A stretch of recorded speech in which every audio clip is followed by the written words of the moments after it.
Margherita town হাইস্কুলৰ খেলপথাৰত মাৰ্ঘেৰিটা ব্যৱসায় সন্থাৰ উদ্যোগত আজিৰে পৰা আৰম্ভ হৈছে তিনিদিনীয়াকৈ ৪১ সংখ্যক বহাগী উৎসৱ। আজি পুৱা বিহুৰ পতাকা উত্তোলনেৰে কাৰ্যসূচীৰ পাতনি মেলে উদযাপন সমিতিৰ সভাপতি তথা মাৰ্ঘেৰিটা বিধানসভা সমষ্টিৰ বিধায়ক ভাস্কৰ শৰ্মাই। তাৰ পাছতে অনুষ্ঠিত হয় শ্বহীদ তৰ্পণ শ্ৰদ্ধাঞ্জলি অনুষ্ঠান।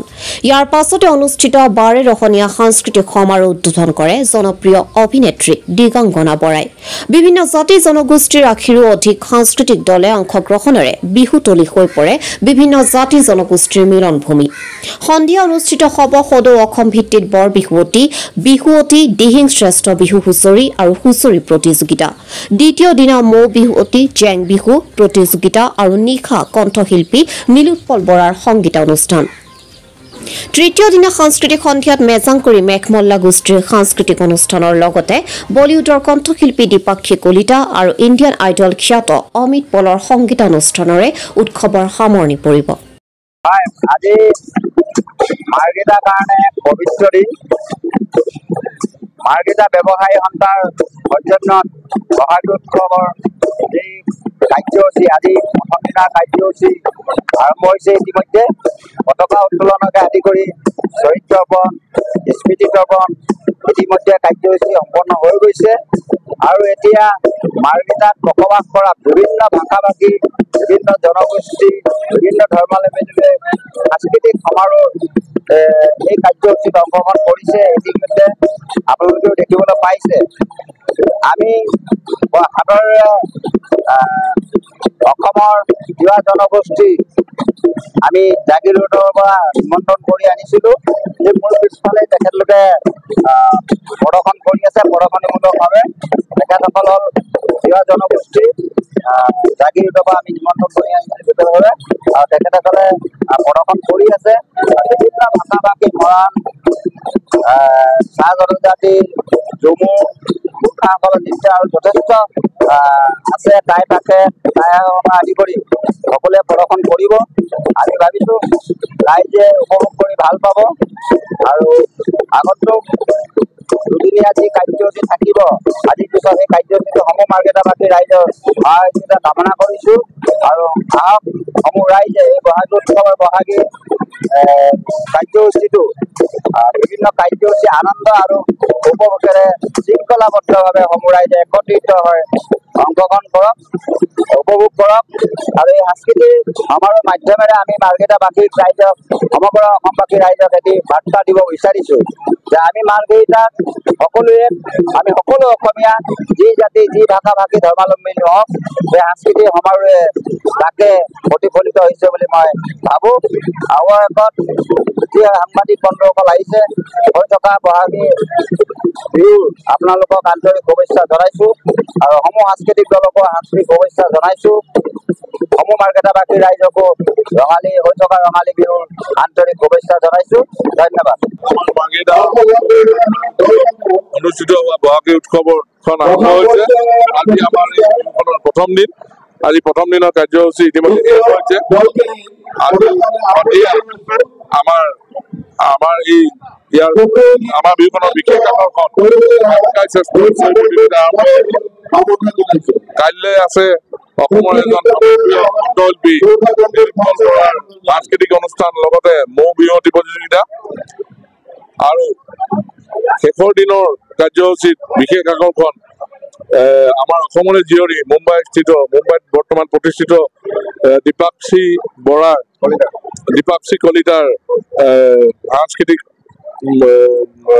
সন্ধিয়াৰ তেওঁৰ মুখ্য আকৰ্ষণ আৰু লগতে থাকিব ইণ্ডিয়ান আইডল খ্যাত অমিত পলৰ বিশেষ অনুষ্ঠান।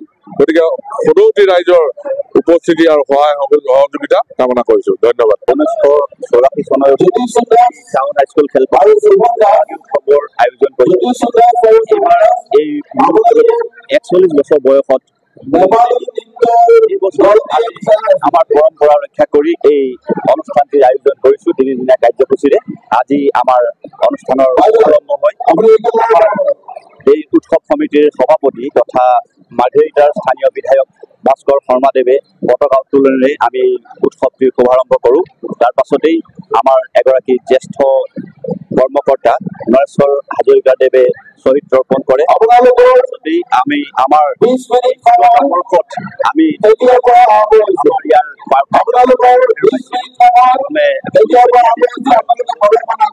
তেখেতসকলৰ প্ৰতি আমি শ্ৰদ্ধা নিবেদন কৰোঁ।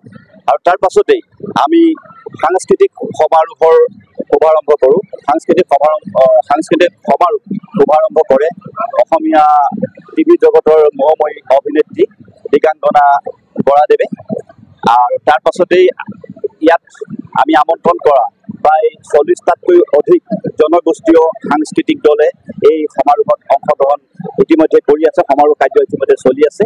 অতি সুন্দৰ এটা পৰিৱেশ এই বিহুতলীত আজি দেখিবলৈ পোৱা গৈছে।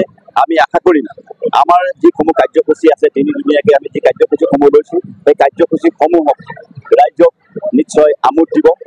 আমি আমাৰ পৰম্পৰা, আমি আমাৰ সংস্কৃতিক ধৰি ৰখাৰ কাৰণে আমি মাৰ্ঘেৰিটাৰ উদীয়মান ব্যৱসায়ীসকলে যি প্ৰচেষ্টা লৈছোঁ, সেই প্ৰচেষ্টাত মাৰ্ঘেৰিটাবাসী ৰাইজেও সহায় আৰু সহযোগিতা আগবঢ়াব।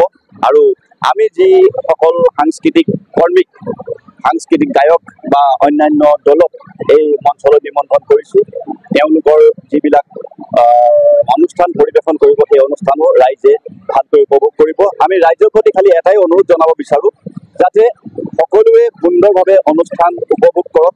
কোনেও যাতে এই অনুষ্ঠানটোত বাধা দিবৰ কাৰণে বা কোনো ধৰণৰ বেমেজালি সৃষ্টি কৰিবৰ কাৰণে চেষ্টা নকৰে।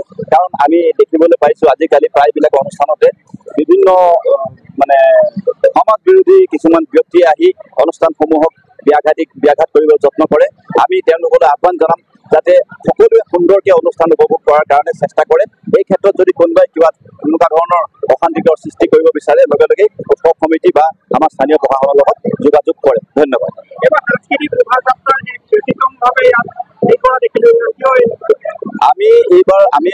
আমি পৰম্পৰা অনুসৰি সদায় আমি সাংস্কৃতিক এটা শোভাযাত্ৰা কৰোঁ, কিন্তু এইবাৰ এই শোভাযাত্ৰাৰ পৰিৱৰ্তে আমি সমাৰোহ কৰিছোঁ। ইয়াৰো বিভিন্ন কাৰণ আছে।